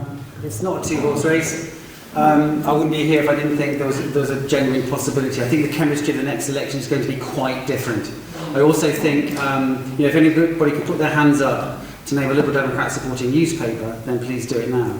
A lot of money and time. I don't think when people think about the economy, there's so many things we're neglecting to think about. Billions of public money has ended up in private pockets. That's palpable. We know that this has happened. Okay, and and without consequence, it seems. Boris Johnson has filled that expense the House of, thank you Tom, the House of Lords with his crony friends and such. Our economy is under great risk. There's the water. I travel up and down the country. The crop failure is going to happen. The other day I saw young people in a dinghy paddling across a field. It looked great fun, but it also quite alarming and shocking. The water. So we're in for a huge shock. We also need to engage with our European partners in order to trade properly with them. The Brexit that we've ended up with is, and it's going to get worse, has caused a collapse of business, collapse of trade and student exchanges and stuff. So there's very strong complications there in terms of what money we have. We also have to be honest with the public. Say, remember Liam Byrne, I think, when he left office, the Labour, he left a note for George Osborne saying there's no money left. I mean, I don't necessarily think that was true. There is money. They find money. They find money for gesture initiatives, which is what I think the Rwanda issue is. The amount of money that's been spent on that, it's very unlikely to happen. It's based on a rather ugly and unpleasant principle, and it's intended to speak to the people who appreciate Union Jacks all over their political leaflets and pamphlets. I don't. I like the Union Jack. I think it should be out of politics. We know where we live. And I want to be proud of my country, but I'm not proud of what's wasting money on gestures like that. So it's multifaceted, as I say, and I use the opportunity to make another point there. But I'm saying that there are opportunities where we can identify where money's being wasted and where we cannot do that again. And it's been astonishing and appalling. And with the amount of money people are donating to the Conservative Party, what are they getting back? That's public money that invariably gets lost. So we need to clamp down on that. And as a rule of thumb, with all due respect, Martin, I don't think people donate to the Conservative or Reform parties. I think they invest. Thank you, Rob.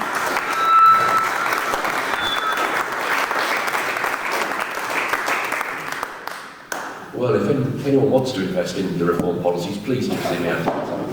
I'll take credit cards, checks. That's the point.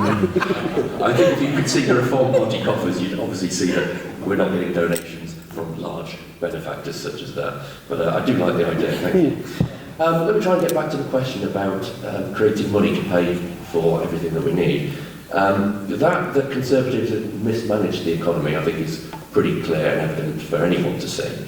Now, being lectured on fiscal responsibility by a Labour politician, I do find rather amusing.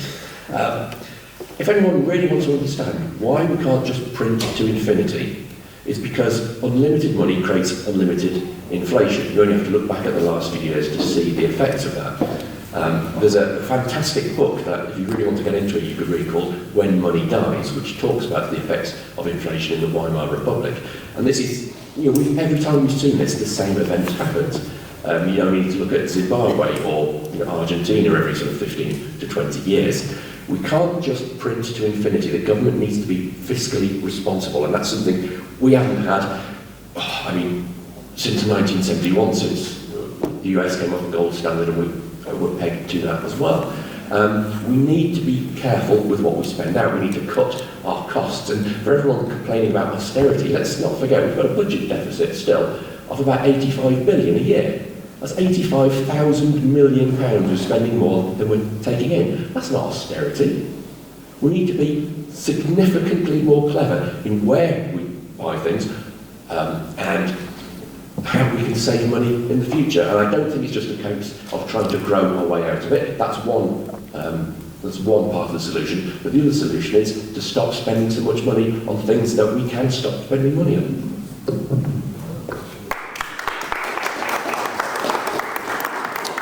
Thank you very much. I'm just keeping an eye on time because we want to take a break at 3:30. But gentleman at the back and then Trevor afterwards. Gentleman, yeah.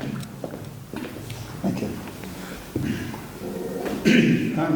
Joseph partly answered this question, but I would point out that Patriotic Millionaires, an organisation of rich people, have for years been going on saying tax are small, and the politicians seem to have totally ignored that.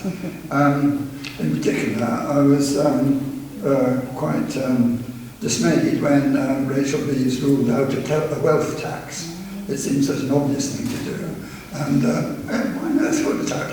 I would point out that inequality of this kind has been racing away in recent years. It was bad enough during the Blair period, but since then it's got even worse. Some people have got more extremely rich than ever. This is not just a question of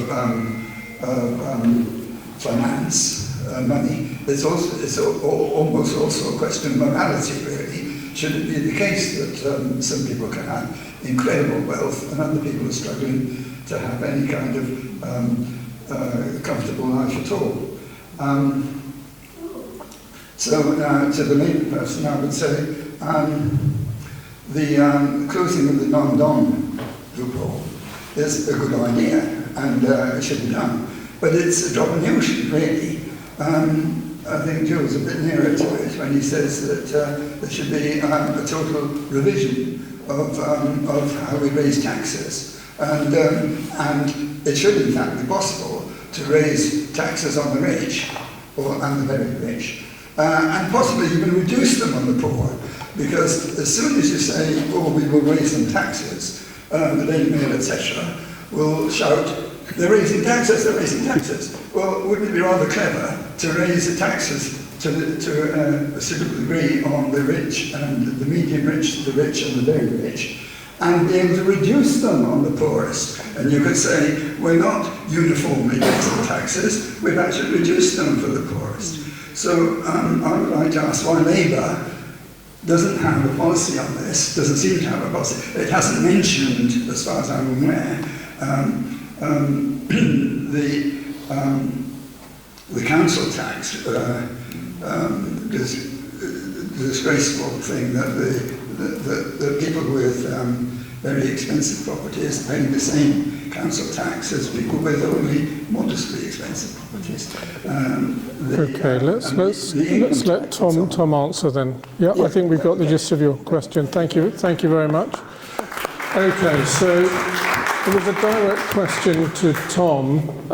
Wealth taxes, council tax. Thank you for the question. I just want to lay out what some of the policies that have been announced by Labour actually are. So we all know that our high streets are in decline. We know when we look at the town centre, it is almost a ghost town. It is unacceptable that can continue. So one of the things that Labour has announced is that we will give councils the powers they need to take over empty premises, that we will have a reform of business rates and aim to bring down business rates, And one of the ways in which we'll do that is by increasing the taxation that the online giants face, like Amazon. Another thing that we've done is obviously this week to clarify even more the policy around taxing those who make their home here but don't pay their taxes here, therefore making sure that the Conservative wheeze in the budget is actually really pushed down and pushed out. And we've also said too that we would be going after the oil and gas giants by taxing their windfall profits, and that will fund a very large part of the significant sum of money that the Labour Party in government would be investing in trying to get to clean power by 2030, in widespread green energy and renewable energy here in Bournemouth. So if you're all saying here that why are companies making excess profits, like Amazon, like the big gas giants, you have a policy from the Labour Party to bring more of their money into the government to actually invest in public goods like supporting our high streets and making sure that we're able to generate more renewable energy. If you're saying to me those people who are dodging or avoiding taxes who typically are better off are able to do that with impunity, I would agree with you. It's one of the reasons why this week Labour has said that it will crack down tax dodging and tax avoidance at a time when the Conservatives are cutting funding to HMRC in this financial year by a fifth, by 20%. Labour has said that they would not do that, we would reverse it, we'd massively increase the number of caseworkers, and we'd go after tax dodgers and tax avoiders, fill the public coffers, and make sure we can have a properly funded NHS and free breakfast clubs. That's the choice you face at this election. That's the choice you get to make. And on a personal front, working with Oxfam as their head of UK campaigns, I led their campaigning on the Panama Papers at the Anti-Corruption Summit in the late 2018, 2019, in trying to make sure that the overseas dependencies and Crown territories properly pay their fair share of tax, and money can't be hidden there, that we've got a register of public assets. These are some of the things that I've done. It's detailed work, it's hard work, and that's what you want from your MP, working with the first Labour government, hopefully in 14 years, to actually make a change. I want to be able to be your MP, and on day one of being your MP, work with the Labour government to get these changes going. I'm sick and tired of having to wait with the Conservatives bottling the election and leaving us all in limbo. You can't get your doctor's appointment. You can't get your dentist appointment. Your classrooms are too small to educate the children that we've got in it because we've got Conservatives in power who are letting richer people dodge and avoid taxes, and because we have large companies not paying what they should. Let's just stop this. Let's just vote for a Labour government.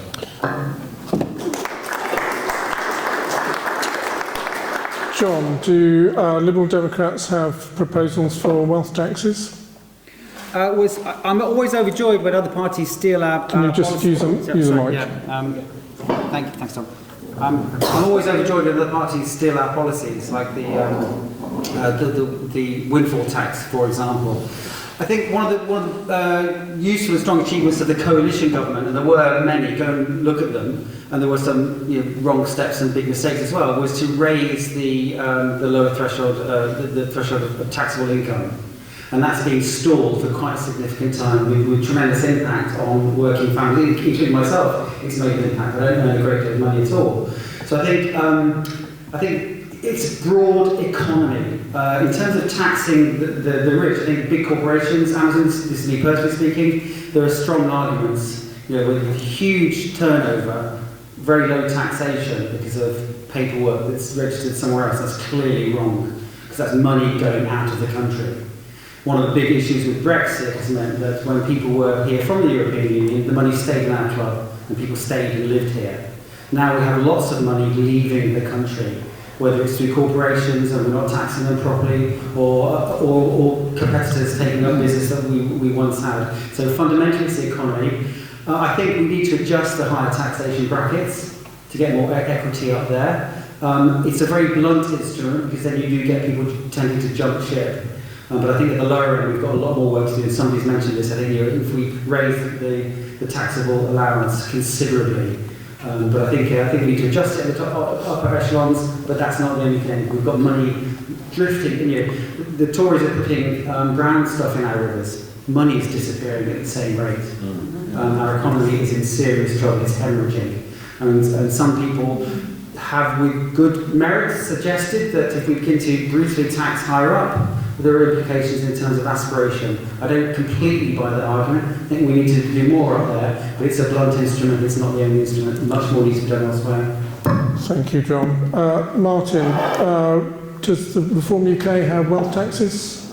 No, I'm going to make my statement on that. I think what's been said about a windfall tax, particularly on energy companies, is a good idea. There's no doubt about that. A wealth tax, I'm not a millionaire, like most of them probably quite like to be, so I'm not supporting millionaires or defending them. If you raise taxes on the rich will avoid it. They'll leave the country, they'll put the money in trusts, or they'll use it for their schemes. What we're saying is that we want to reduce taxes on the lowest paid by raising the income tax threshold to 20,000 a year. The idea of a generic turnover tax is a phenomenally stupid idea because it doesn't take into account the profit margins on different types of products and sectors. If you run a software company, like I do, our margins on each product need to be 50 or 60%. It's a good business to be in. Whereas supermarkets, such as Tesco, they make between 3 and 4%. The reason they make more money is because they have such high volume. If you put a 20% turnover tax on everything, instantly every supermarket in the country is bankrupt, which is a very bad idea. Now, it could well be possible with advances in computer technology to levy a tax depending on the type of project it is, and I would certainly like to be in a position where I can talk to people and get those policies moving. But right now, the only thing I can say is that our policy is to help the people on the lowest wages and increase the income tax threshold, which would essentially take it from 12,500 to 20,000. So rather than paying 20% on 7,500, you would instantly get that back in your pay packet every month. Thank you very much, Martin. Right, we've got, I'm going to... Before we break, I would like to respond on a wealth tax very quickly. Yeah. Because I realise we're about to go into a break. I just want to talk to the wealth tax, because there's been loads of talk about how bringing more money into government would solve a lot of problems. But we have to be honest with ourselves, our public services are financial black holes at the moment. And it's not just a matter of throwing more money at the problems we have with them. Those problems exist because of privatisation and marketisation. If the Tories have been able to dismantle our public services, it's because they were given those tools in the late 90s and early noughties, foundation status hospitals and academy schools, that allowed them to do so. And I tell you, there's a thing that you said I've got to talk about, which is that it's only Labour or the Tories. And that is something I'm sick of hearing. And it's something you will all be as sick of hearing as I am by the end of this election, especially when you realise it's not true. There is not a single ward here in BCP, not a single one, where we campaigned, and by campaigned, in a lot of those wards, I mean by one leaflet, one piece of literature. Those wards where we did that, every one of those wards we've got seats. There are 2 graphs it's really important for you to look at. Yeah? One is the amount of CO2. It's a hockey stick, yeah? CO2 over time shoots up. There's a graph that looks just like that. And it is the number of Green councillors. And I tell you, every election like this, the moment people realise that actually it's not a binary choice between Labour and the Tories, but it is most often a choice between an establishment politician who will toe the party line, who is beholden to the party, who's been a member for years and years and years, and their success is dependent on staying in the party. It will be someone like that, and then someone local who actually cares and gets stuff done and has a track record. And once people realise that's their choice, the establishment politician disappear. It is a 2-horse race, but it's not a race between Labour and the Tories. It is a race between the corrupt politics we've had for the last 30 years and something better. Right, and I'll close on that, but I'm sick of hearing that phrase. And you will be too by the end of this election cycle, I promise you.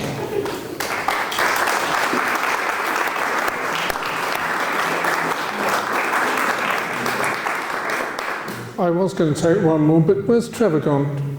Not here. Okay, so we won't. Right, well, we are just going to take a break, but before I let you grab a cuppa, just a few announcements. Are we doing closing statements? Oh, is it more questions? Is it break? put that on. Yes, okay. Right, let's just check. Are you all able to stay until 4:30? Your agenda set to close at 3:30 and we wouldn't do any more. Oh, right, okay. Closing statements. Okay, let's do closing statements now then. 2 minutes. Then I'll do some notices and then we'll have a break. And if anyone would like to come back and continue the conversation, we can do. Okay. In reverse order then, closing statements. Joe. Oh, I feel like I've reached my peak too early. I'm not again and bore you. So I'll try and get less wound up this time.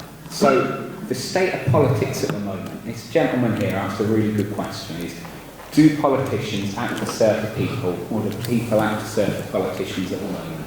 And the way the system is set up now, it is very much a gravy train for politicians. You know? Now that is not a bug, that is a feature, that is in by design. And we have to change things like our electoral system, the way our parties are funded and all of that. Now we will never have that essential change because until that happens, nothing else gets sorted. You'll get mealy-mouthed promises and half solutions and you'll be told, oh, we can't quite do PR, but it'll be there. So we can't do a wealth tax, but we're actually going to do this really good thing. It sounds a bit like wealth tax, but essentially it's not, you know, it's a cheap knockoff. Until we get rid of the parties that they're holding to those big financial interests, we are going to be facing these same problems. The only people on this platform today who aren't part of parties that are controlled by those big financial interests are me and the gentleman from the Liberal Democrats. You know, you can just look at that, that's common knowledge. Look at the amount spent on this election from the other parties. Now, I would say there is an attitude that creates in our politicians. And it creeps in every now and again. And I tell you what, there's something Tom said that really wound me, a couple of bits. I hate all the identity politics stuff. I hate all of that, I'm so working class, I'm so this, I'm so that. I think people should fall and stand on their own merits. I actually find now the debate about who's working class, most people will say they're working class, anybody who earns more than they're middle class, you know. I hate that dialogue, I find that really tiresome. But also the idea that actually doing casework for our constituents is something that, oh, look at me, isn't that a brilliant thing? Actually, if you've got a job, just doing that job isn't something amazing, you know? When I work in the NHS, once I'm finished with a patient, I don't pause waiting for them to thank me. That is what you're meant to do. Politicians are meant to have been sorting this out, and our standards have got so low that somebody who just turns up to meetings every now and again and maybe responds to a couple of residents' emails is considered a really good constituency MP these days. Oh, sick of it. You need to demand better from your politicians and not fall for that same ruse of, oh, it's us or them. You know, the entire campaign policy of Labour and the Tories is just pointing at the other one and going, oh, look how awful they are. And we deserve that. Thank you, Joe.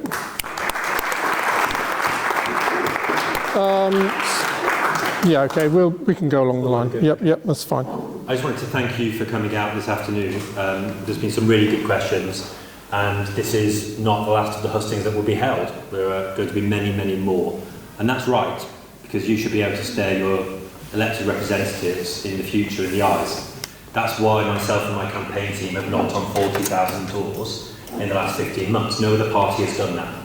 It's why when I talk about casework, I don't talk about that as something that an MP ought to pat themselves on the back for, or a candidate ought to pat themselves on the back for, but because it's the bread and butter of how we achieve change.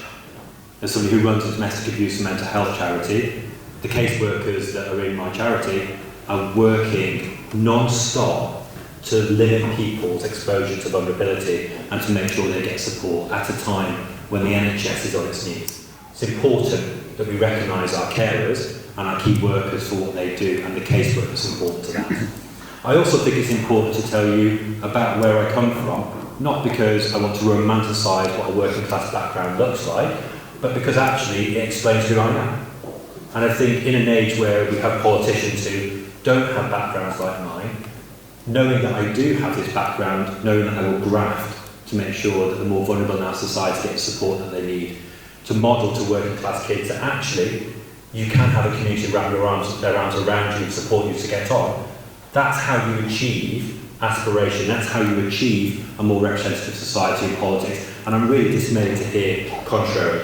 And the last thing I would say is, I would love to have lots of money coming into my campaign, but actually, I door knock on my annual leave. I door knock on my weekends. I often self-fund my campaign. This is not a campaign locally which is funded by big bucks. This is a campaign funded by local people, powered by local people knocking on doors. And that's a good thing because it means they care about the communities we live in as much as you do. And I'll close just by saying this. Within the electoral system that we have, first past the post, it is a fact that there are two parties that could win in this election. That is not me coming to you and saying that the Conservatives are terrible and the MP is awful and the government is abysmal. It's me, as I've done today, setting out the difference that Labour would make, talking about the goals we want to achieve, the funds we would raise to make things happen, and the policies we would introduce. I've been specific and I've been detailed this afternoon, and when we get nearer to the general election and that whole manifesto comes out, you will see in screaming technicolor the difference between Labour and Conservatives and the vision of the society that we hold to, the values that we care about, and as importantly, the realism and pragmatism that we will employ to actually make a difference, instead of yet more headlines from yet more politicians screaming populism, bleating on smearing candidates, when actually we just want to build a better Bournemouth and a better Britain. Thank you. Thank you very much. I think it's something slightly problematic by saying there's only two candidates that can win this, or two parties. In a sense, it's symptomatic of the problem. The big parties are more resourced than myself and certainly the Greens are here. I think it takes it as a foregone conclusion. In one election when Joe Swinson was the Liberal Democrat leader and Jeremy Corbyn was the leader of the Conservative Party, somebody made the good argument, the Labour Party, no, I'm thinking of the present leader of the Labour Party. But when there was the offered the debate, do you remember that, the big leaders debate? And some people were saying, well, Joe Swinson's party is putting a candidate for a seat everywhere. No other party was apart from the Conservatives and the Labour Party. Now, I think if you're going to put a seat everywhere, you should be invited to that conversation. In fairness, any party that puts a seat up, a candidate everywhere, should be invited to it. There's a lot of we see things as a foregone conclusion. Oh, they'll never win, so I won't vote for them. There's only two potential winners in this race here. Well, I defy that notion with all due respect to him. I can understand the mathematics and I see his passion and it's admirable, and his work experience is useful. For me, I really look forward to seeing the clear distance between the Conservative and Labour parties. I am somewhat dismayed by some of the language and rhetoric that's coming out now. I think I'm appealing for your vote, or at least for your attention, or at least to think about it, because my entire life, I suppose, has been involved in either creative industry, Bournemouth is full of creative industries, and working with people in sort of, at some point of social need or some point of tension. And I think dialogue and consensus are far more within our reach than binary politics allows us to think. We're becoming polarised. Last week I was working in Warrington, training on a mediated dialogue process, specifically designed to help bring diametrically opposed groups together. And it's off the back of a piece of work I did where we brought some far-right activists together with some young people between the ages of 18 and 30 from entrenched Islamic perspectives. And it took shuttle diplomacy, it took engagement, but it was possible, and friendships have emerged. Now, our process said we don't want to change your mind or your political view, but we wanted to change how you are engaging with the conversation so that you don't put yourself at risk or other people at risk. It is possible, but the demarcations, it's only one or the other, I think has failed us. We've seen in terms of this Conservative government how an entrenched singular group has dictated, and they've taken for granted the fact that they can change their leader. Oh, a thumping majority. It was less than half the people that voted. So I'm involved in this campaign, A, because I know this constituency inside out. I've walked it, I've cycled it, I've bussed it, I've swam the entire length of it. Not the entire length, only if there's water involved. And so I know the beaches, I cherish the beaches and the rivers. I've taken my kids, perpetually there. to swim and to go to the rivers, and they've been to school here. It's a fantastic place. It's drifting from us, as is the rest of the country. And I feel passionate about dialogue and engagement. I've heard something useful from everybody here today. We need to find some kind of consensus. Jon, if you can progressive finish off. rethinking about democracy. And do I hand it to him now? Yes, thank you. Okay, thank you.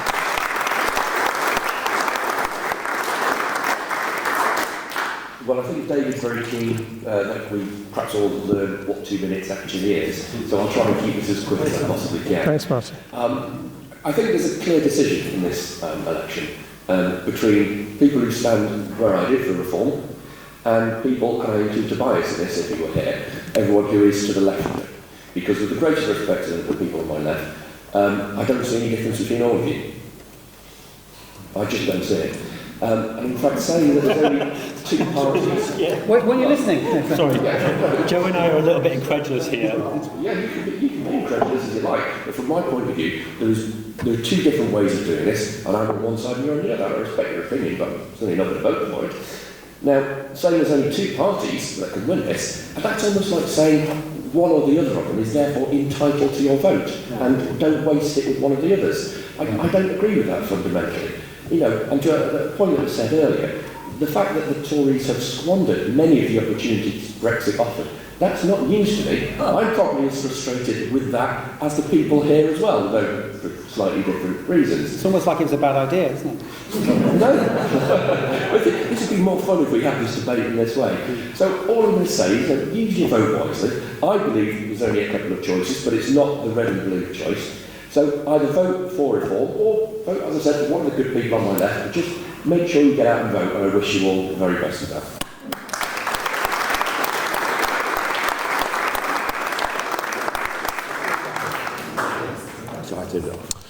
Thank you very much to all of our guests. Will you please give all of them another big round of applause?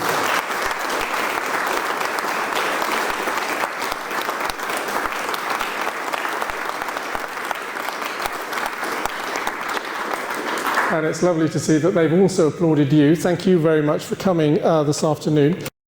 So, just before the break, I was wondering where Trevor had gone to, but Trevor does have a question. So let's go to you, Trevor. What is your question, please? I wanted to ask the 2 representatives on the left this afternoon. Just hold that. Just point it to. What are your feelings on TNI, the Trusted News Initiative? The trusted? The Trusted News Initiative. Well, when you tell me a little bit more about it, I'll share some views with you. But if it's what I think it is... Sorry, let's just... I'm not aware of that. I'm not aware of that particular initiative, the Trusted News Initiative. Okay. Give me a quick rundown, but it sounds like it may be in parallel to lots of things that do capture my imagination and interest. Okay. Well, Trusted News Initiative was actually kicked off by the BBC 7th of September 2019 in order to censor, shadow, ban, eliminate any conversation on vaccines that didn't encourage the public to take them. And the other tranche was to do with making sure that the right people got elected in democratic governments by censoring, shadow banning, and having them banned from social media platforms to make sure that the selection the public selected from was already pre-selected. So I'm vaccinated. I've probably not got long to live as a result. I'm not interested in discussing vaccines today. I think that's a real abuse. I'm not discussing vaccines, and you shouldn't get emotional on a subject that actually affects the health of 5.5 billion people on the planet. You should stick to facts and logic. But anyway, so Facebook, Twitter, Google, Microsoft, Financial Times, London Times, New York Times, Washington Post, Associated Press, Reuters, every magazine, every newspaper, all of your information is filtered through the Trusted News Initiative, and it was that secret organisation which is exempt from Freedom of Information Act. It was specifically set up to avoid you, as a member of the public or an MP, from finding out why your opinions are not appearing in Facebook, not appearing on Twitter or any kind of public forum whatsoever. And I think it's incredible that, and the other two gentlemen would have been exactly the same as you two. This is no criticism of you. I haven't spoken yet. Okay. Yeah, but sorry if you don't know what Trusted Initiative. No, I've heard of it in a different guise. And can I speak now? I think I acknowledge your position. I'm simply saying I should be entitled to hear all views, and I don't want them censored. Certainly not by the BBC at all. No, I suppose that in my heart of hearts, I am a liberal in terms of freedom of information, freedom of. I would need to know more, but you seem to have researched it in far more detail than I have. What I would say to you is, parallel to this, I don't think I share your views on a number of the issues, but that's neither here nor there, because we're talking about freedom of speech and access to information, which is the key thing, which I think should be, unless it's pernicious or dangerous or deliberately divisive, unless it's demonstrably violent rhetoric, then I think we have a duty to allow access of information. However, when information could be potentially misleading, we need to have different safeguards and such. So I haven't looked at. No. Such as, give me an example of misleading information. Don't just say it. Injecting chlorine into your body to kill a virus. And you think we're all too stupid to work that out for ourselves? Well, this is my point now. I mean, I think broadly speaking, we have deficits of education and awareness. We can't combat that by censoring news. That's my fundamental belief. So you're against TNI? I need to look into it more. But in terms of point in principle, I'm against the override censorship of news. However, I would say to you, Trevor, that my work brings me into contact with extremists. Either people on the route towards extremism or those who have left extremism of all levels, of all shapes.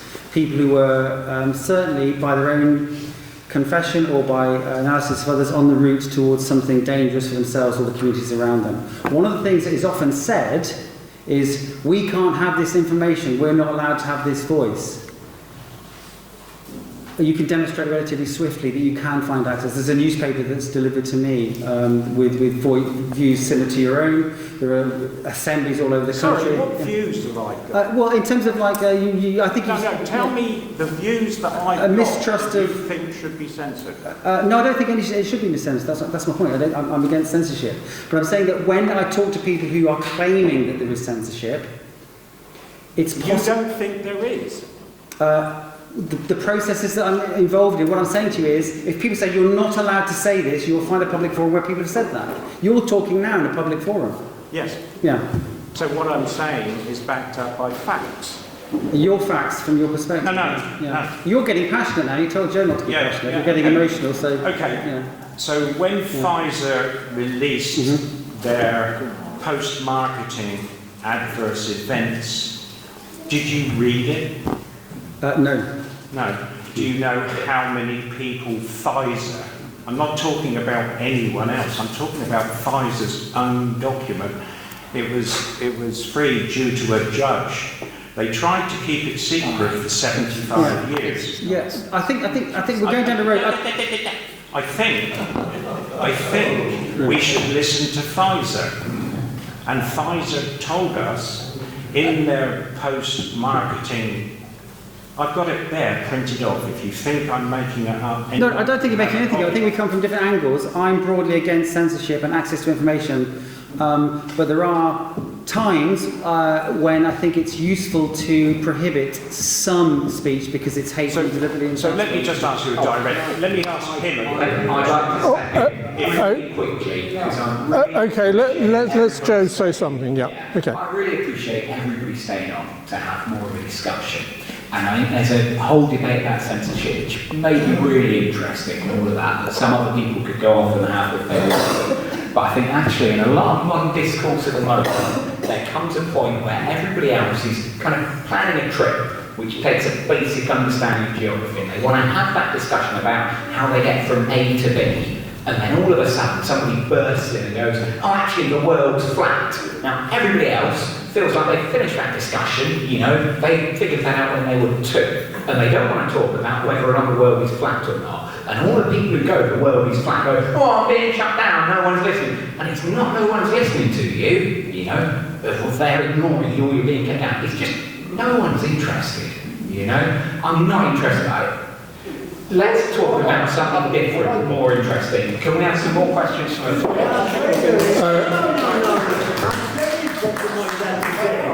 Absolutely interesting what you've got to say. I think there's a debate about... Maybe a diversion for you, but I've never heard of this before. I have my suspicions, and now he's telling us. Those are official Pfizer documents. Guys, they're not a safety product. Let's not I talk would like about to send it to you in an email I've taken all the intelligently read what Pfizer told the authorities before they rushed. Okay, I'm going to have to call order here. Just 1 second. You ask for awkward questions. When he gets one, he wants to divert.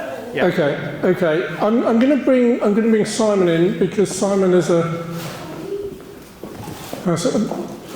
career in journalism. Simon, what do you want to say about this? Right. Hello. Thought it was a fantastic session. Really enjoyed it. One of the speakers, I'm trying to think if it was Joe or if it was the Reform guy. They said, "How can you elect people when?" There's a very strange media smokescreen owned by very few people, and that is telling the voters, you know, this is what the government's achieved, this is how terrifying the opposition would be on a regular basis. And anyway, I think it's of interest to mention that somebody I know through my mum is organising pheasant shooting and hunts around the world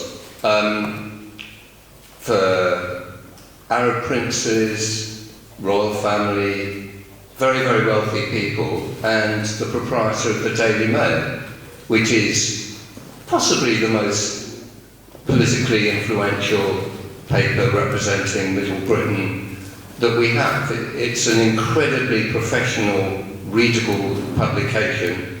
So many people reading the Mail or the Express say, well, I'm only reading it for the puzzles or for the fashion or the, you know, all these things. But really, it's telling people what to vote on.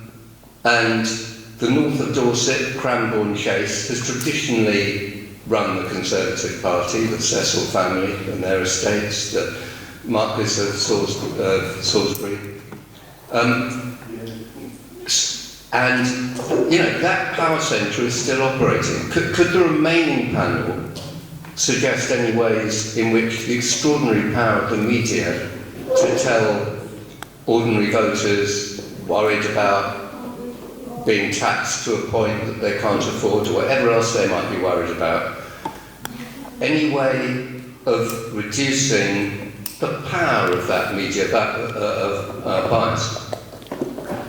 Simon? So just on media censorship, there isn't some secretive organisation keeping the facts from everybody. Yes, there is. It's all just really public, you know. It's just, we all know News Corp is owned by Rupert Murdoch and they have a massive control of the media. We all know Facebook is owned by Zuckerberg. It's not secretive. It's all very much out in the open. And actually, the big problem with misinformation isn't solved through censorship. It's solved through removing the incentive to spread misinformation. If you look at the way something like YouTube operates, the way that algorithm operates, it wants to get you hooked into its content. So it will show you more and more extreme, more and more engaging stuff. If you've got a video of cute kittens, or a video that explains why the paedophile elites are stealing kittens and torturing them and whatever, you're going to go for that juicy one. That's just how we are wired, you know. Look at what sells in the media. Now, that is something that is being exploited by these big corporations. That's the problem. There is no secret group of rich people who control everything. It's just a group of rich people who control everything. It's out in the open. And these people have names, they have addresses. You don't need to pretend that these horrible things are happening, these extra horrible conspiracies about vaccines. Microplastics are 10 times more terrifying than vaccines. Okay, hang on. Because it's a bit of a distraction. I don't want to talk about vaccines.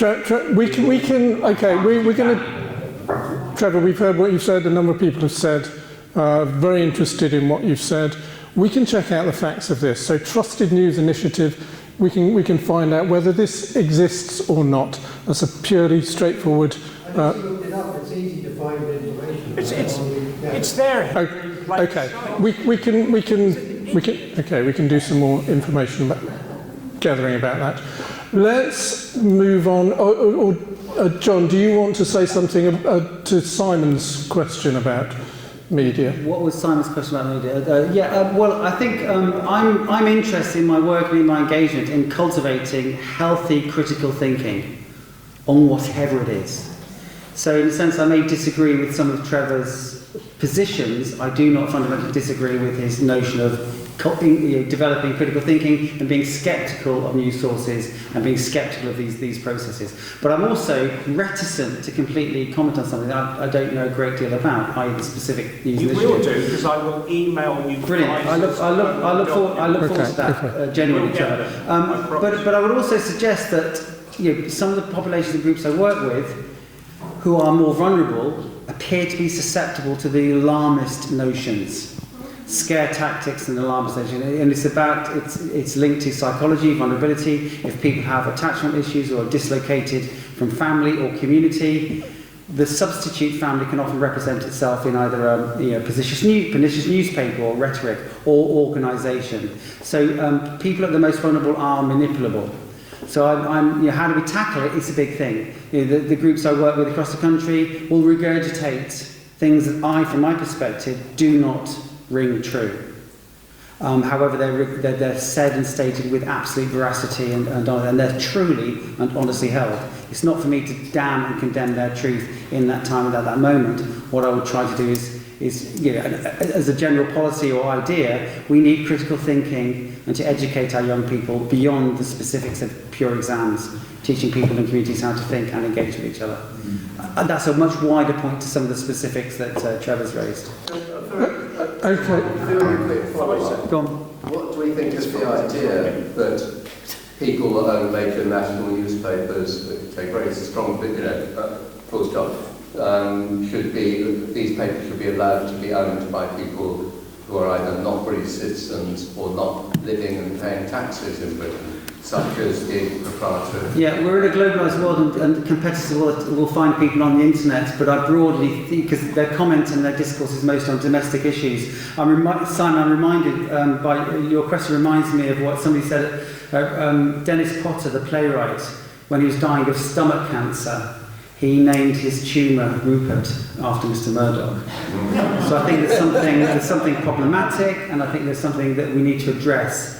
Because it's you just scan the top headlines and you trace through the ownership. And as you probably gathered, I'm not a Brexiteer.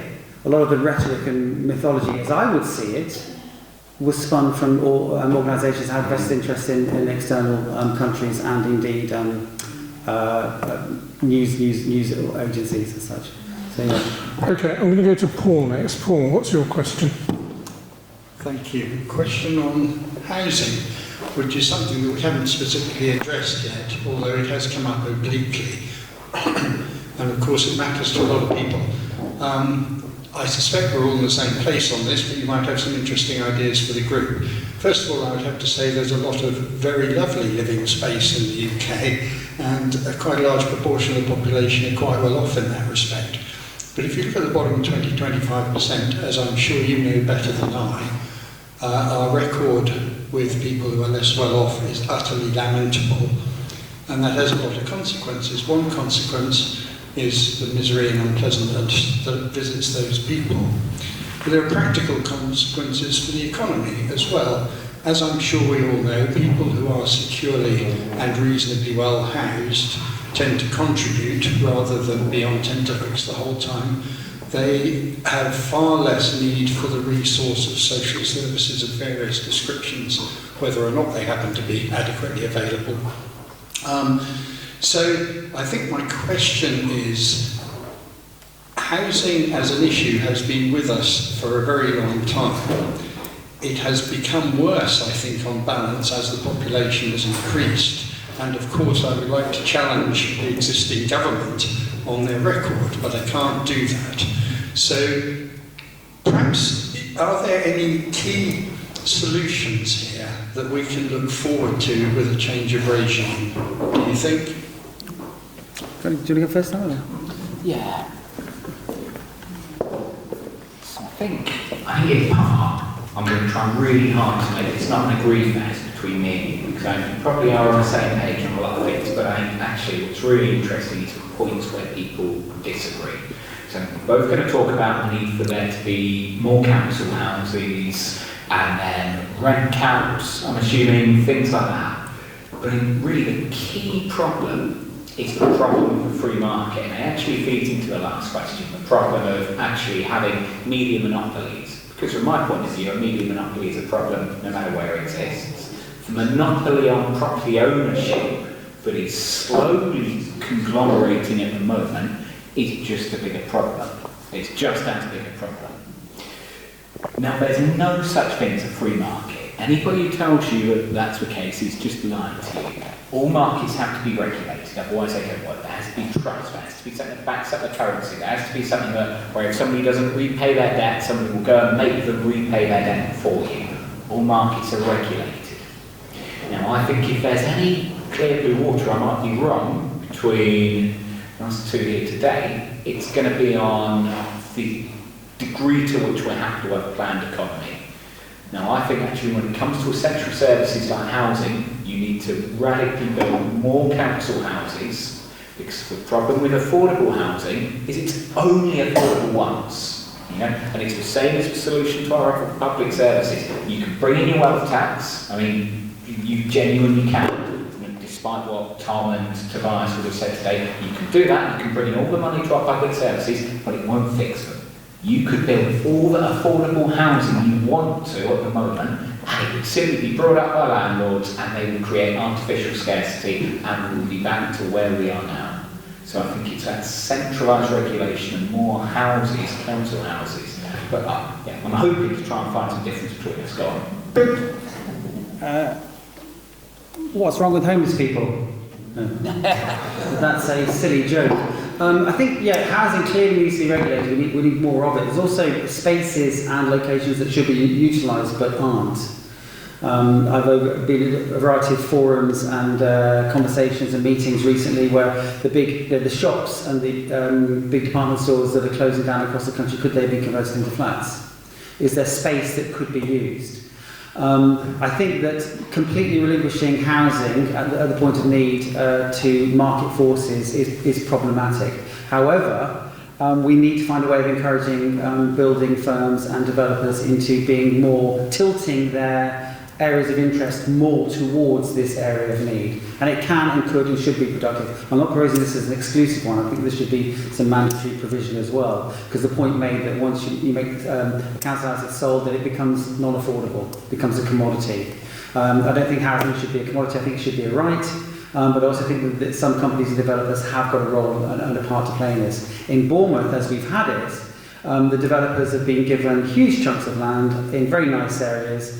And they'll say, oh, but people are always crying out that we need houses. Yeah, well, not very, very expensive flats that will be either rented out or Airbnb. So we need to adjust those regulations. But I think to sort of throw the baby out with the bathwater in terms of precluding some developers, but I think there should be checks and balances, and almost as they do in some Scandinavian countries, to provide for this need. Where in Scandinavia, for example, in Norway, as a percentage of your costs, rent or even mortgage is far less. Food is very expensive there because they regard it more.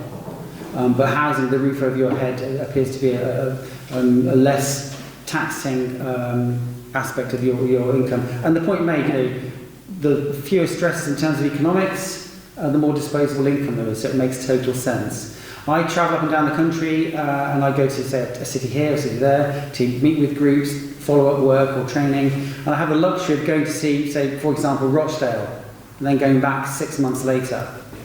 And if you're living in one place the entire time, changes can happen around you and become unnoticed.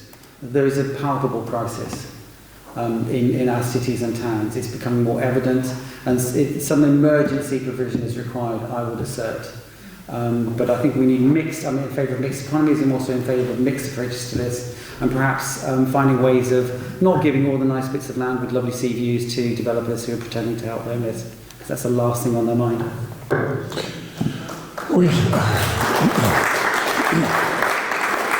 We've got time for one more question, and yes, I know, Roger, you've been waiting, so sorry, but Roger. What's doing better now? George Galloway's there. Well, I've not been since he was elected, but I'll let you know when I go there next. Hi, I just wanted to ask a more general question. There's been a lot of talk about the local needs and national needs. What do you feel, in like 3 simple words, is the primary job of an MP should you get elected? And what do you think is the most important one, and what would you bring to that specific job? Yeah, I'll try not to. Well, you said 3 words. I'm going to give you 3 words. Well, cleaning up mess. I don't know. Whatever it will be. I think the primary. We've spoken. There's a wonderful question about what is democracy, and I think one of the things that I cherish about my work when I'm able to do it is I try to be visible and available, and to try and break down this. You know, it's a competition every 5 years, and they're off. And then when the competition's coming up, you see them getting ready to go for the prize again. So I think it's about being available and being open and engaging with communities, and constantly being aware of the difference of opinions, the variety of opinions, to be a link between where our taxpayers' money goes to in terms of affecting policy and initiatives, to be a visible link and to be available. And part and parcel of that is not over-promising. Being aware of restraints, so being honest and being clear as much as you. Well, no, that's it. There's no limits on those. Being honest and clear and being available. And also, I think I know councillors who were recently elected. I don't know if Joe's found this as well. Part of the role is actually to try and engage with people and to sort of share what the process is, because I think there's a lot of misinformation. And fundamentally, it's a big cleaning up job at the moment, I think. And I think it's going to need more brains from different fields of thought to sort this out. So one of consensus and cooperation as well. I know that's more than 3 words, but it's a very good question.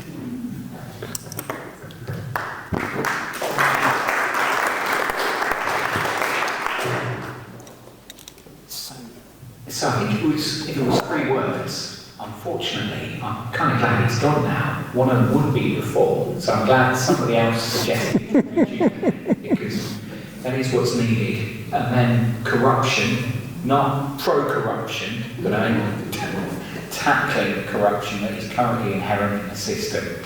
And then finally survival, because that is what is at stake.